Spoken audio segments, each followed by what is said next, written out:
الرحمن الرحیم رب اشرح لی صدری ویسر لی امری واحلل عقدۃ من لسانی یفقہوا قولی۔ آیت الکرسی کیا ہے؟ قرآن پاک کی سب سے بڑی آیت۔ دراصل اللہ تعالیٰ کا تعارف، پیچھے محبت کی بات ہوئی۔ محبت اسی چیز سے ہوتی ہے جس کو انسان اپنے سے بڑا سمجھتا ہے، جس کی صفات پر حیرت زدہ ہوتا ہے، جو چیز اس کو پسند آ جاتی ہے۔ اللہ تعالیٰ سے بھی انسان کو محبت اس وقت تک نہیں ہو سکتی جب تک اللہ تعالیٰ کا صحیح تعارف نہ ہو، اور اس کے تعارف میں یہ آیت ایک بہت اہم کردار ادا کرتی ہے۔ ہم میں سے بہت سے لوگ آیت الکرسی پڑھتے تو ہیں، لیکن بغیر سمجھے، بغیر جانے کہ یہ آیت بتاتی کیا ہے تو یہ ایک آیت، لیکن اس کی فضیلت کے بارے میں بہت سی احادیث وارد ہوئی ہیں۔ ترمذی کی ایک روایت ہے حضرت ابو ہریرہ رضی اللہ تعالی عنہ سے کہ نبی صلی اللہ علیہ وسلم نے فرمایا کہ ہر چیز کا کوہان اور بلندی ہے، یعنی ہر چیز کی بلندی ہوتی ہے، اور قرآن حکیم کی بلندی سورۃ البقرہ ہے، اور اس میں آیت الکرسی تمام آیتوں کی سردار ہے۔ یعنی ہر چیز کی ایک بلندی ہوتی ہے۔ قرآن کی بلندی کس میں ہے؟ سورۃ البقرہ میں، اور سورۃ البقرہ میں ایک آیت ہے جو تمام آیتوں کی سردار ہے، اور وہ کون سی آیت ہے؟ آیت الکرسی۔ حضرت ابی ابن کعب سے روایت ہے کہ نبی صلی اللہ علیہ وسلم نے فرمایا، اے ابو المنذر، اللہ کی کتاب میں تمہارے پاس سب سے افضل آیت کون سی ہے؟ عرض کیا، اللہ اور اس کا رسول خوب جانتا ہے۔ آپ نے فرمایا، اے ابو المنذر، اللہ کی کتاب کی آیات میں کون سی آیت تمہارے پاس سب سے بڑی ہے؟ انہوں نے عرض کیا، اللہ لا الہ الا هو الحی القیوم۔ تو آپ صلی اللہ علیہ وسلم نے میرے سینے پر ہاتھ مارا اور فرمایا، ابو المنذر، تمہیں تمہارا علم مبارک ہو۔ یعنی واقعی یہ آیت سب سے بڑی آیت ہے۔ اس کے بارے میں آتا ہے، جو شخص ہر فرض نماز کے بعد آیت الکرسی پڑھ لے، اسے جنت میں جانے سے کوئی چیز نہیں روکے گی سوائے موت کے۔ اسے ابن مردویہ نے روایت کیا ہے۔ اللہ تعالیٰ نے حضرت موسیٰ بن عمران کی طرف وحی کی کہ ہر فرض نماز کے بعد آیت الکرسی پڑھ لیا کرو۔ جو شخص یہ کرے گا، میں اسے شکر گزار دل، ذکر کرنے والی زبان دوں گا۔ اس پر ہمیشگی صرف نبیوں سے ہوتی ہے، یا صدیقوں سے، یا اس بندے سے جس کا دل میں نے ایمان کے لیے آزما لیا ہو، یا اسے اپنی راہ میں شہید کرنا چاہتا ہوں۔ یعنی اس آیت کی پابندی ہر فرض نماز کے بعد اللہ کے خاص بندوں سے ہی ہوتی ہے۔ بس اپنے آپ کو چیک کر لیں کہ آپ ان میں شامل ہیں کہ نہیں۔ کیونکہ ہم نماز میں کچھ سوچتے رہتے ہیں، جو ہی سلام پھیرتے ہیں پھر بغیر کچھ سوچے سمجھے جو سوچ رہے ہوتے ہیں اس کو بیان کرنے لگتے ہیں، اور یہ بھول جاتے ہیں کہ یہ وقت آیت الکرسی پڑھنے کا ہے۔ لیکن جب انسان کا دل اللہ کی طرف مائل ہو جاتا ہے تو پھر نہیں بھولتا۔ نبی صلی اللہ علیہ وسلم نے یہ بھی فرمایا کہ جس گھر میں آیت الکرسی پڑھی جائے اس گھر سے شیطان نکل جاتا ہے۔ اس کے بارے میں ایک روایت ہے جو بخاری کی ہے، صحیح حدیث ہے۔ حضرت ابو ہریرہ رضی اللہ تعالیٰ عنہ کہتے ہیں کہ آپ صلی اللہ علیہ وسلم نے مجھے صدقہ فطر کی حفاظت پر مقرر کیا۔ فطرانہ جمع ہو رہا تھا اور آپ نے اس کی حفاظت کے لیے ان کو ایک طرح سے چوکیداری دی۔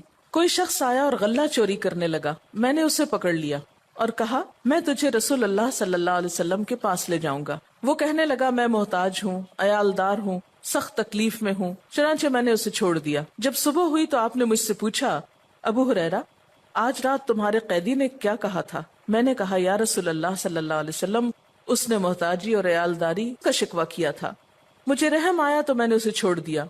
آپ نے فرمایا، دھیان رکھنا، وہ جھوٹا ہے، وہ پھر تمہارے پاس آئے گا۔ چنانچہ اگلی رات وہ پھر آیا اور غلہ اٹھانے لگا، میں نے اسے پکڑ لیا اور کہا، آج تو ضرور میں تمہیں نبی صلی اللہ علیہ وسلم کے پاس لے جاؤں گا۔ وہ کہنے لگا، مجھے چھوڑ دو، میں محتاج ہوں، عیالدار ہوں، آئندہ نہیں آؤں گا۔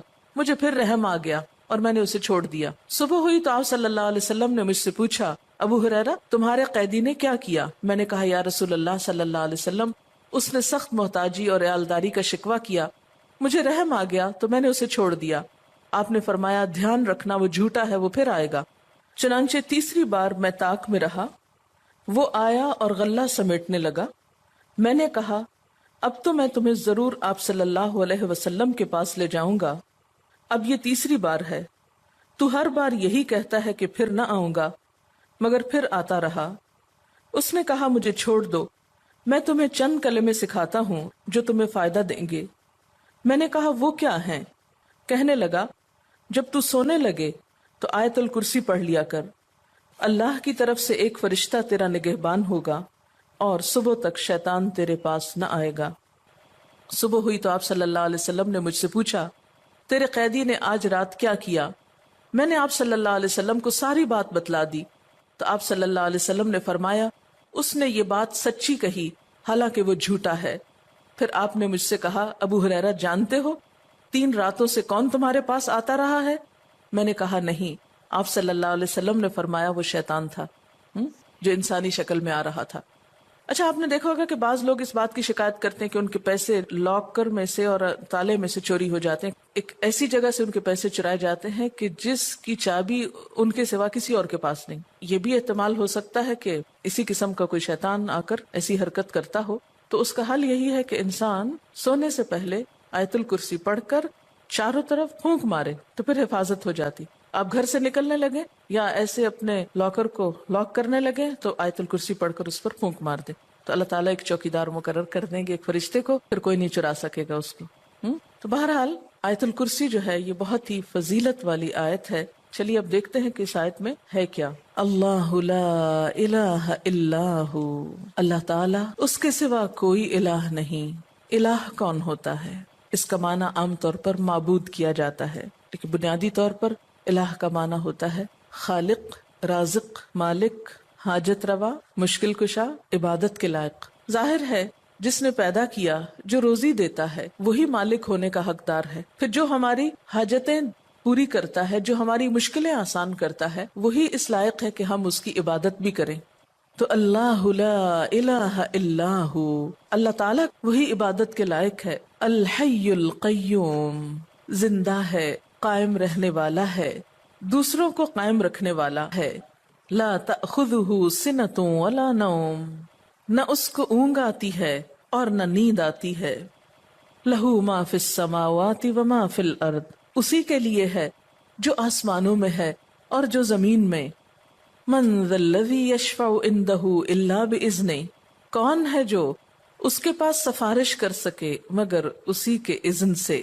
یعلم ما بین ایدیہم وما خلفہم، وہ جانتا ہے جو ان کے آگے ہے اور جو ان کے پیچھے ہے۔ ولا یحیطون بشیء من علمہ الا بما شاء، اور وہ اس کے علم میں سے کسی چیز کا احاطہ نہیں کر سکتے مگر جو وہ خود چاہے۔ پھر فرمایا وسع کرسیہ السماوات والارض، وسیع ہے اس کی کرسی آسمان و زمین پر۔ ولا یؤودہ حفظہما، اور نہیں تھکاتی اس کو ان دونوں کی حفاظت۔ وہو العلی العظیم، اور وہ بلند ہے، بہت بڑا۔ یہ ہے اللہ تعالیٰ کا تعارف۔ کیا؟ نمبر 1 اس کے سوا کوئی الہ نہیں، نمبر 2 وہ زندہ ہے، نمبر 3 قائم رہنے والا ہے، قائم رکھنے والا ہے، نمبر 4 اس کو نیند اور اونگ نہیں آتی، نمبر 5 آسمان و زمین کا مالک وہی ہے، نمبر 6 اس کے پاس کسی کی سفارش کام نہ کرے گی مگر اسی کی اجازت کے ساتھ، یعنی سارا اختیار قیامت کے دن اسی کے پاس ہوگا، نمبر 7 انسانوں کے سامنے اور انسانوں کے پیچھے، یعنی ان کا ماضی اور مستقبل سب کا علم وہ رکھتا ہے، نمبر 8 اس کے علم میں سے کوئی کچھ نہیں لے سکتا مگر جتنا وہ چاہے،